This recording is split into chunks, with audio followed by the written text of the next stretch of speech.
All right. All right. Perfect, Nice to man. meet Hey, you, Joe. nice to meet you. Where are you coming out of? Ashland, Oregon. Okay, So cool, man. that's about 30 miles north of the California border. Okay, right on. I hear it's Yeah, beautiful up there.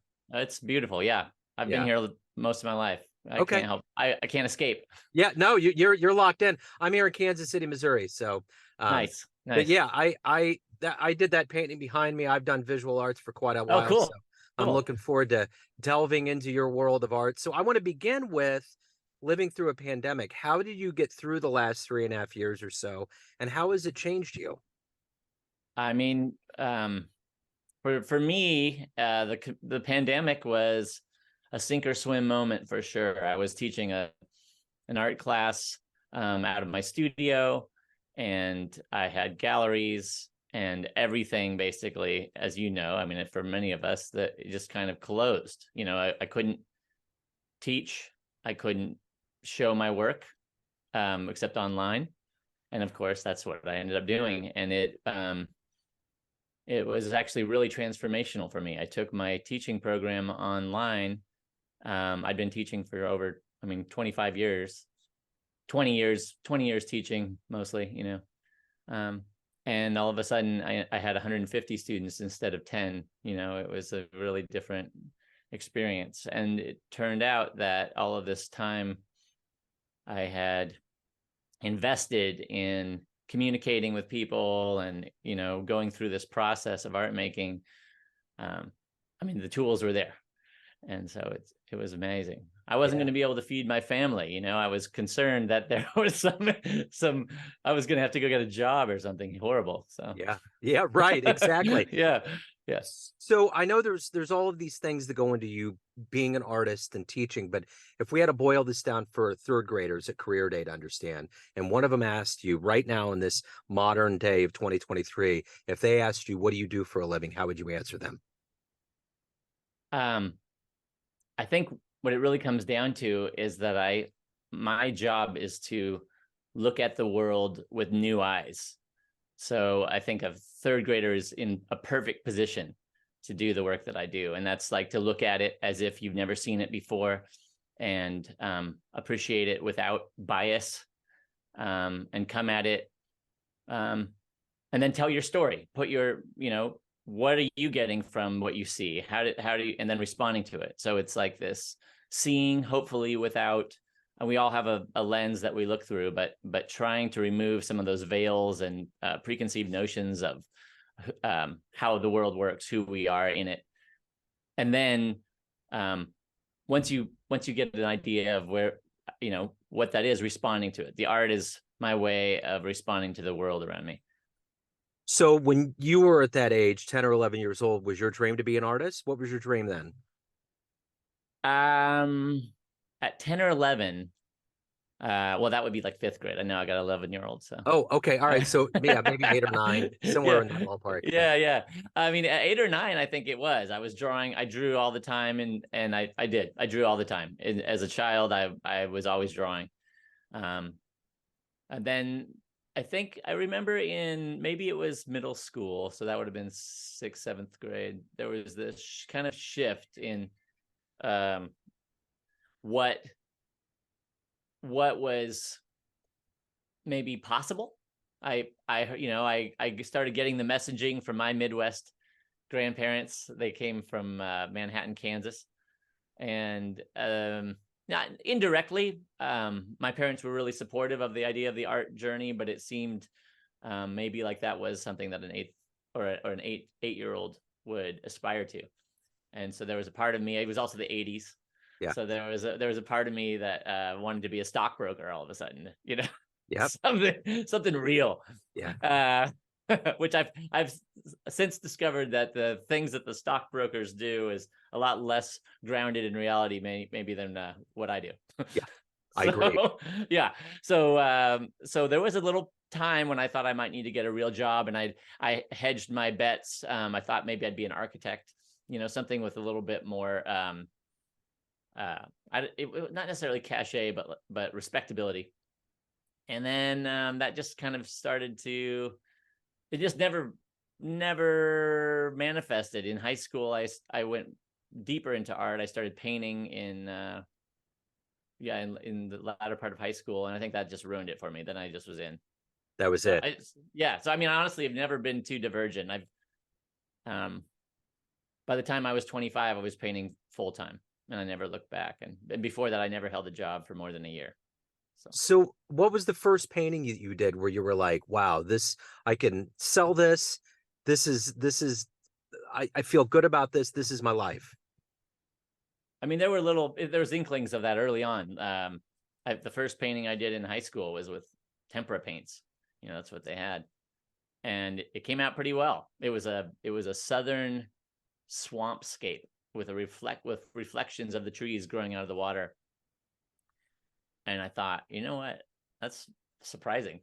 Color's not bad. I've been doing, colored pencils and pens, and then all of a sudden there was paint involved, and I think just right out of the gate, I thought, I don't know if I even was considering selling it. I did get a car drove into the coffee shop across from our high school, and I was commissioned to, um, you know, paint coffee cups on the boarded up windows, and I think that felt pretty public.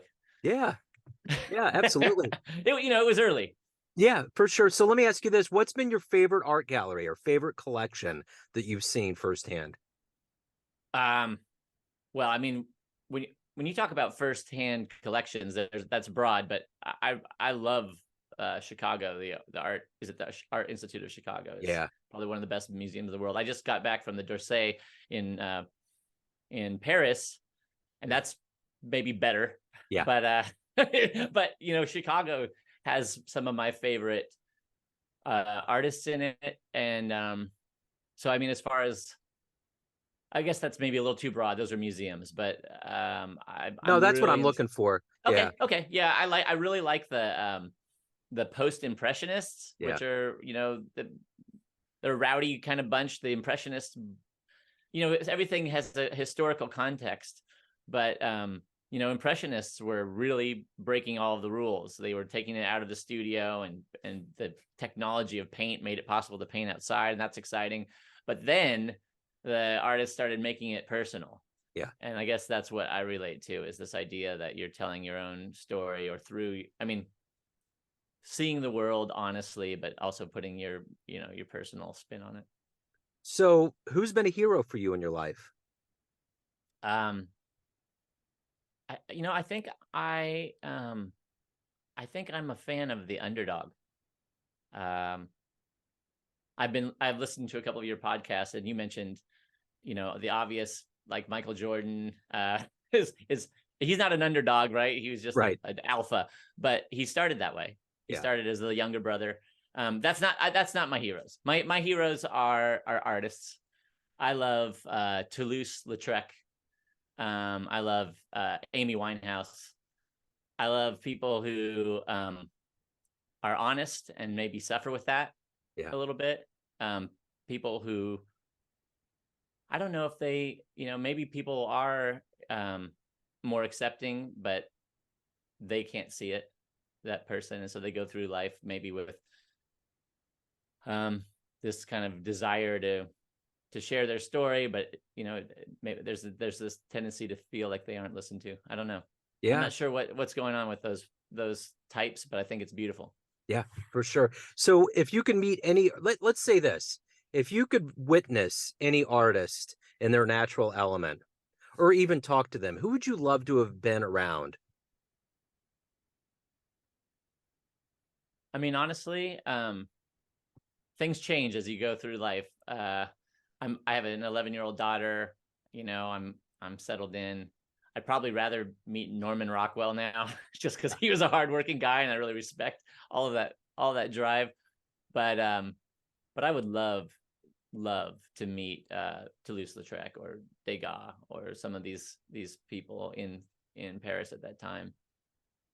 There's so much passion and energy around what they were doing, and it's profound to see people living their truth, I guess. Yeah. I would be really interested to see their interpretation of our modern idolatry of all of this and how we've exploded and made it this thing, because there was none of that at all, you Right. know? Honestly, to be fair, I don't know if I could hang out with him. But I'd be interested. I mean, there's those are my heroes because they're human, but then there's people who are like almost beyond human, like Van Gogh. Yeah. Uh, Yeah. and I go, well, I don't even know if I'd want to meet him. I just think, whoa, Yeah. what's that guy about? Yeah. He's incredible. Yeah. But you're right. Like the reason I went to Van Gogh is because what would happen? I mean, he couldn't even handle it. I'm sure he couldn't handle it. But they have a traveling digital exhibit of this guy's work, going through the country, and and he never sold a painting. Uh, He that was was in asylums. right. His brother committed him. Yeah, there's so many things that went into it's improbable. The whole Yeah, thing's yeah, improbable. yeah. It's But it's also a really great story. And this is going to sound really cynical, but it's a really great story to hype the market. yeah, The more you reinforce a specific narrative about some dead artist, the the richer it gets, yeah. and one of the things that I discovered late in life about Van Gogh was that his uncle was one of the biggest gallerists in the world at the time. Wow. So you go, oh, wait a second. There's this chain of command. There's Huh? this connection to a marketplace that none of us as young people, when we hear about Van Gogh, we don't get that story. We get the, do what you want to do, dream big, and, it'll all end in, and, it'll be profound. And it is profound, but it's also, there's more to it than that, isn't there? Yeah. And I think it's interesting in this modern era that Banksy has stayed under the radar and he's just as prolific and as elusive as he's ever been. And he may be his entire life. And we will never know if he's alive or not because it's Right. all going to be shrouded in mystery. Well, and even there's a perfect example of who would keep this person's identity secret if he was real, like what's the motivation there? Because it seems like it would be so easy to catch him doing these things. Yeah. Uh, but I'm sure there have been some hiccups, Yeah. and they've thrown some money at it because there's plenty of money in the machine that is Banksy now Yeah. to make sure that legend stays a legend. It's better if it's a legend. Yeah. It is. It Yeah. absolutely is. I mean, I Well, think so. I'm more interested that way. me too. Yeah. There's things where it's like, yeah, let's go ahead and it'd be nice to see what this is, the man behind the mirror. But with Banksy, I want it to stay Right. behind the Right. curtain for Right. sure. Right. Um, so let me ask you this: what is your motivation? Every day you wake up, you have this, metaphorically speaking, an open canvas to do whatever you want to do. What's your motivation? What gets you out of bed? What makes you create and instruct and do what you do? Um, I think as an artist, it's almost the art itself is what gets me out of bed. I I am so driven by all of these ideas that bounce around in my head, and I want to not only tell a story, because that's a big part of what the way I paint is not completely non-representational. I usually bring figures or some kind of a subject into it. So I'm trying to communicate my perspective on life and also sort it out. It's is art. My art's as much a response to the world as it is like me putting it out there. I it's a kind of a way of me processing what's going on in life. Yeah. I learn as much from my art as I mean more I learn from my art. That's what it's about. And I think the process of teaching is because when I realized for myself what a gift that's been and how it's transformed the way that I walk, you know, on this earth, I don't want to keep that to myself. And I have some pretty solid foundational tools and also a lot of creative lefts and rights that I've taken over, 25 years, 30 years really, but it's So it's it's worth sharing. yeah, absolutely it is. So is there one piece of work that you've made that you will never part with that's emotional or that you love that you're going to always hold on to? Yeah, there is. There's a portrait. I mean, I have a few. I have a portrait of my wife. I have a portrait of my daughter. I've uh, those pieces stay in the house, but also I have a portrait of one of my good friends. His name's Aaron, and I did that early on, probably 20 years ago. It came together over about 3 beers and an hour and a half, or hour 20, in my studio, which was in my home at the time, and we were just sitting across from each other, and it's an oil painting. Um, you know, it was a moment of so much. There's something about your 20s, and even early 30s, but mostly your 20s, that's so visceral and unchecked.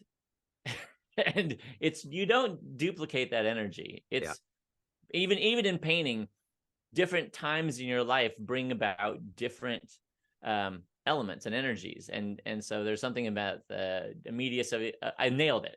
It's a really good portrait. I'm proud of it, but it's also so just, it's kind of a crazy painting. I still can't believe that I painted it. Yeah. So what's been the best, most memorable fan letter or response that you've gotten? Well, that's changed a lot for me, over the course of my career. I used to love being a fly on the wall at my shows, because people don't necessarily know the face of the artist. Mm. I remember it being in Nashville, and then I was anonymous, but the work was there. I was having a solo show, and I could just come up behind. I got rid of the name tag, and I would just come up and stand kind of near people and listen to their perception of what they were seeing of the paintings, and that was like the richest way of then you really hear it. Yeah. Sometimes you'll have a super fan or someone who's really bubbly, and that's wonderful, or someone who's really derisive, and that's great too. But to hear it kind of secondhand, that's honest. Yeah. And I really enjoy that. And then as far as people, writing me, I'm always touched by the student that writes in, like a young person, maybe they're 15, and they say, I've been studying your work. I've had a few people make college or their senior projects around my work, and I'm like, how did you find me, first of all, and then to build something around that, it's really moves me, and it's inspiring. A lot of my students write in about their transformations, or how working with me for a year or something has shifted the way that they're doing everything in their work. And teaching used to be kind of a secondary part. It was like, well, I gotta make a little extra side money or something, and it's become this huge part of my life, because I realized that it's such a way of, you can give so much more when you start not only just influencing what people see, but how they walk in the world. A lot of people want to be artists, and I think they should be. Yeah, for sure. So speaking of that, youth, what's been the best advice you've ever gotten?